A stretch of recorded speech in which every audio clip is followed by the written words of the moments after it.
आज शनिवार का दिन है जिस दिन अपन इस दरिद्रता से मिलने के लिए पीपल के पेड़ के नीचे आए हैं।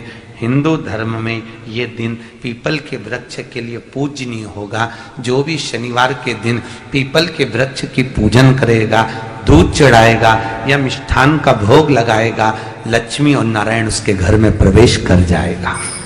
लक्ष्मी और नारायण उसके घर में प्रवेश करेगा। पुराण की कथा कह रही है कि दुनिया के सारे तीर्थ नहीं जा सकते, पृथ्वी की सारी नदियों में स्नान नहीं कर सकते, पवित्र नदियों में आप स्नान नहीं कर सकते, या किसी भी तीर्थ में जाकर एक रात्रि भी विश्राम नहीं कर सकते, या हमने जिंदगी में कोई दान करा ना करा, कोई पुण्य करा ना करा, कोई सत्कर्म करा ना करा, कोई शास्त्र पढ़ा ना पढ़ा, कोई शास्त्र सुना ना सुना, उसके बाद भी शिव महापुराण की कथा कहती है कि एक दिन में अगर मात्र एक बार भी आप शंकर के शिवालय में प्रवेश कर गए या मंदिर में प्रवेश कर गए तो सारे तीर्थ, सारी नदियां, सारे सरोवर, सारी बावड़ी, सारे तालाब, सारे कुंड के स्नान का पुण्य, दान का पुण्य प्राप्त हो जाता है।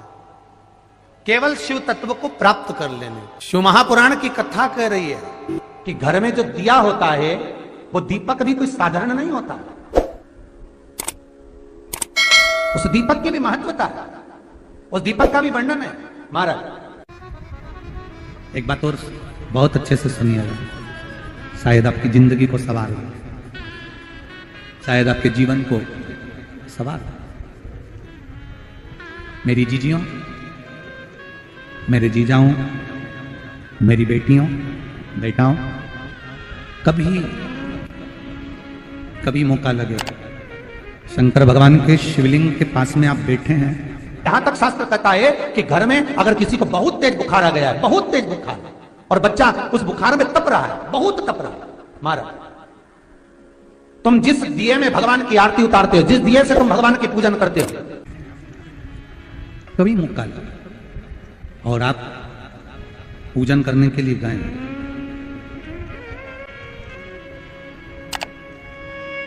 कभी पूजन करने के लिए, और आपको शंकर भगवान के शिवलिंग के पास में या शंकर भगवान के शिवलिंग के ऊपर कनेर का अगर पीला फूल देखा है ना आप लोगों ने, अरे बोलो तो जम के, देखा है?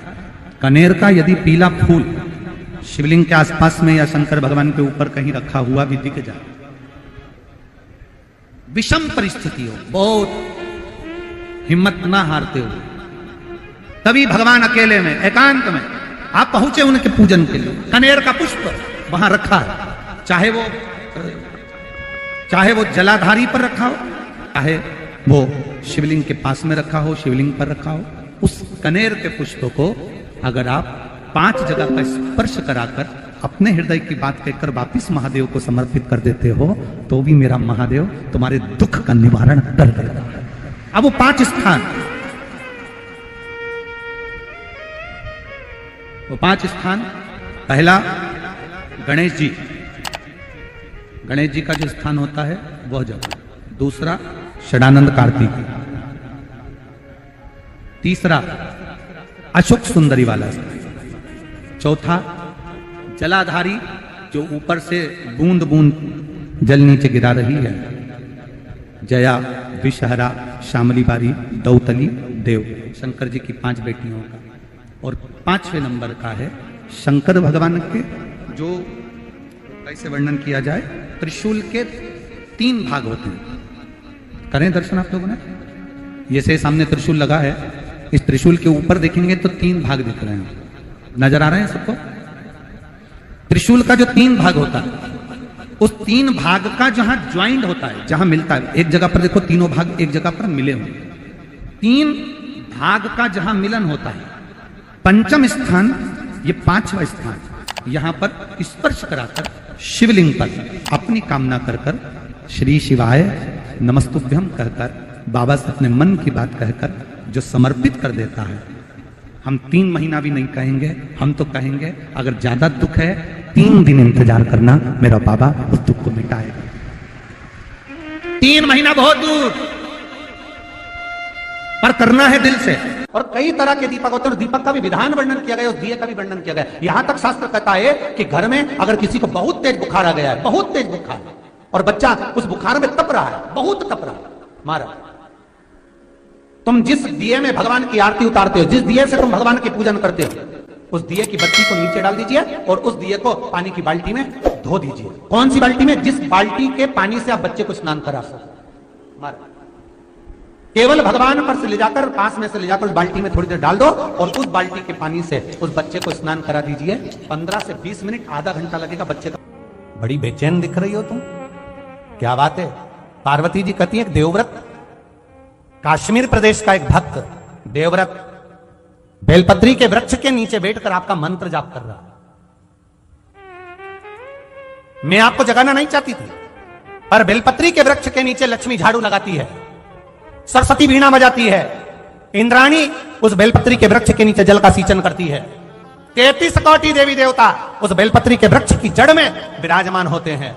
इसलिए देवव्रत एक बार पंचाक्षर मंत्र बोलता है तो वो 33 करोड़ बार गिना जाता है, ऐसा बेलपत्री का वृक्ष होता है। बेलपत्री के वृक्ष के नीचे एक बार अगर भगवान का नाम लिया जाता है तो वो 33 करोड़ बार, 33 कोटि बार गिना जाता है। एक मंत्र केवल नमः शिवाय, ओम नमः शिवाय, नमः शिवाय, ओम नमः शिवाय, 33 कोटि बार गिना है, 33 कोटि। कितना सुंदर लिखा है। फिर वही वाली बात आ गई जो पहले कथा में कहा, अपने लिए अच्छा वाला घी छाट के लाना, अच्छी कंपनी का लाना, और जब यज्ञ करने बैठे, पूजन करने बैठे, हवन करने बैठे, भगवान का कोई पाठ पूजन करवाई, पूजा वाले दुकान पे बोलना कि पूजा का घी चाहिए। तो वो पूजा का सामान बेचने वाला भी चतुर था, उसने पूजा का ही घी दिया। तो इन्होंने पूछा, भैया ये घी कितने का? तो क्या 80 रुपए का? तो 80 रुपए का आधा किलो? तो क्या पूजा का है? भारत की भूमि पर इस मृत्यु लोक में, पूरे विश्व में ऐसे कई घर हैं जिनके घर में गुजारा करने की भी आफत है।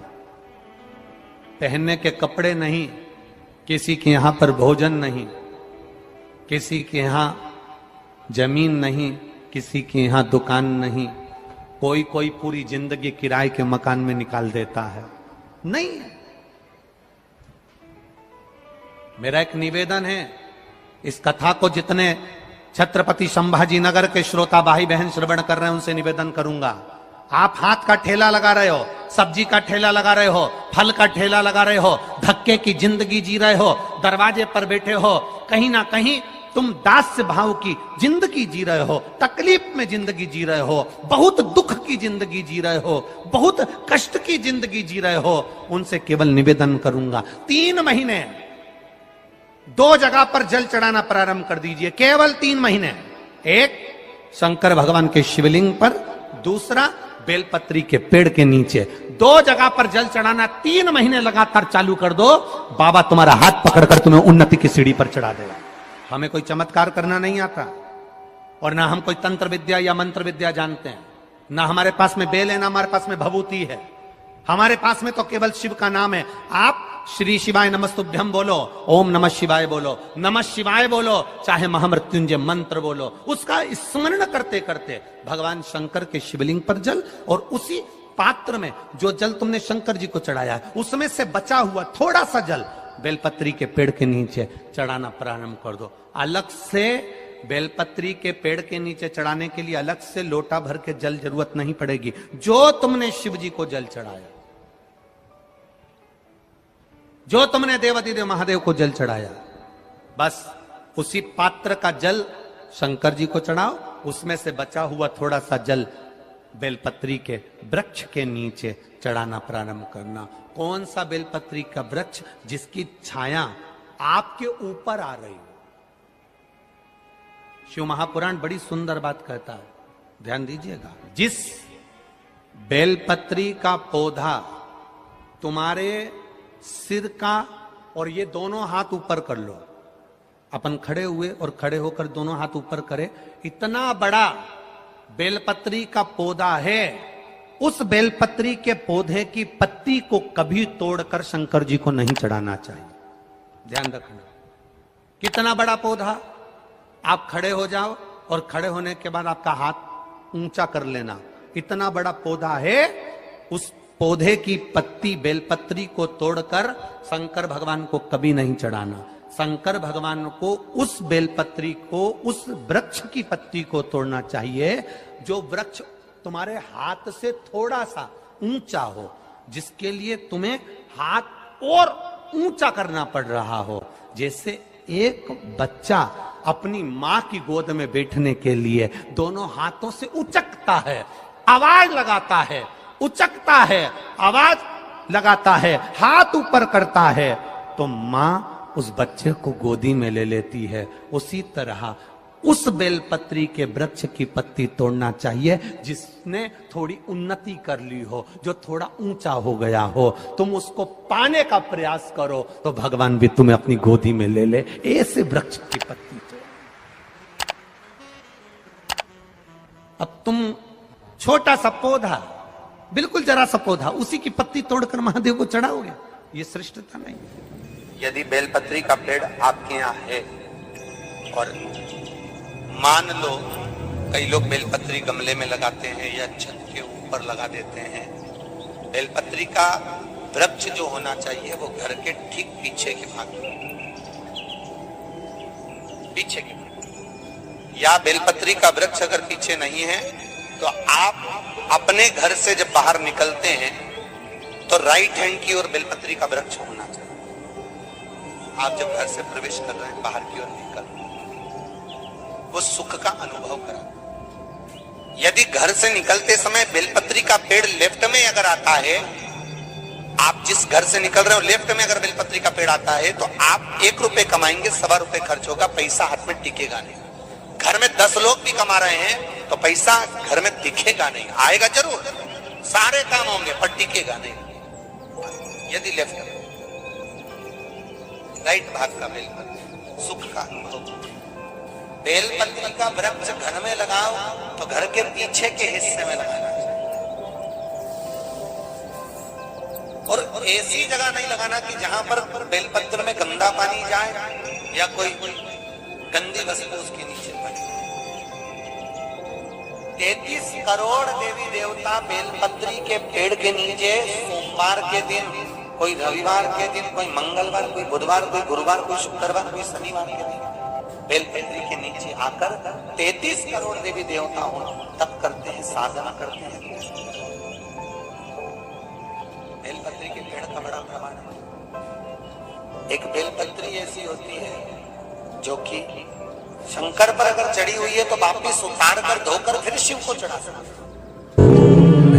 किसी व्यक्ति से कोई काम करवाना है, वो काम नहीं कर रहा, कोई फाइल आगे नहीं बढ़ रही है, कोई कार्य अटक रहा है, या फिर कहीं रुपया पैसा अटक गया हो, नहीं निकल रहा हो, तो एक जल के पात्र में जल भरकर 5 बेलपत्री शिव जी को समर्पित कर कुंदकेश्वर महादेव का नाम लेकर एक सफेद पुष्प बेलपत्री के ऊपर जो शिव जी को चढ़ाई है उस पर समर्पित कर जल जो लेकर गए हो, अपनी उस कामना को कर कि मेरा ये कार्य अटक रहा है, ये कार्य नहीं हो रहा, कुंदकेश्वर महादेव का नाम लेकर धीरे धीरे जल की धार चढ़ाइए। और एक बात हमेशा याद रखना, फिर निवेदन कर रहे हैं, अच्छे से समझ लेना, शंकर जी पर जब जल चढ़ता है, शिव जी का जब अभिषेक होता है, शंकर जी पर जब जल चढ़ाया जाता है, दूध चढ़ाओ, जल चढ़ाओ, कुछ भी चढ़ाओ, पर एक बात का स्मरण अपने जीवन में होना कि इतने ऊपर से मत चढ़ाना कि जल चढ़े और छींटे आपके ऊपर आए। बहुत ध्यान दीजिएगा। हाँ, तो यहां तक वर्णन करा गया है कि शंकर जी का जल चढ़ा हुआ जहां से बहकर जाता है ना, उसको लांगा तक नहीं जाता। यहाँ लांगते हैं क्या? नहीं ना, परिक्रमा भी करेंगे तो वहीं से लौट कर वापिस घर जाएंगे। शिव जी का जहां से जल बहकर जा रहा हो, चढ़ा हुआ जल जहां से बहकर जा रहा हो, उसको लांगा तक नहीं जाता। और कई लोग बड़े बड़े आनंद में शंकर जी पे इतनी ऊपर से जल चढ़ाएंगे तो वो छींटे पूरे अपने ऊपर आना चाहिए, शरीर पर आना चाहिए। नहीं नहीं, उसका दोष है हमारा, उसका दोष है। आप भगवान को अगर जल चढ़ाओ, दूध चढ़ाओ, तो मान लो अगर जैसे एक सरल भाषा में समझ लो और अच्छे से, कि जैसे ये शिवलिंग है, शंकर जी का ये शिवलिंग है। और आप जल चढ़ा रहे हो तो इतनी ऊपर से छोड़ोगे तो पानी का छींटा तो अपने ऊपर आएगा, पर वही जल, वही दूध, वही सामग्री आप शिवलिंग से थोड़ी सी दूरी बनाकर अगर आप समर्पित करेंगे तो बाबा उसको स्वीकार भी करता है और आनंद की अनुभूति भी होती है, कार्य में सिद्धता भी आती है, कार्य में उसकी सिद्धता भी।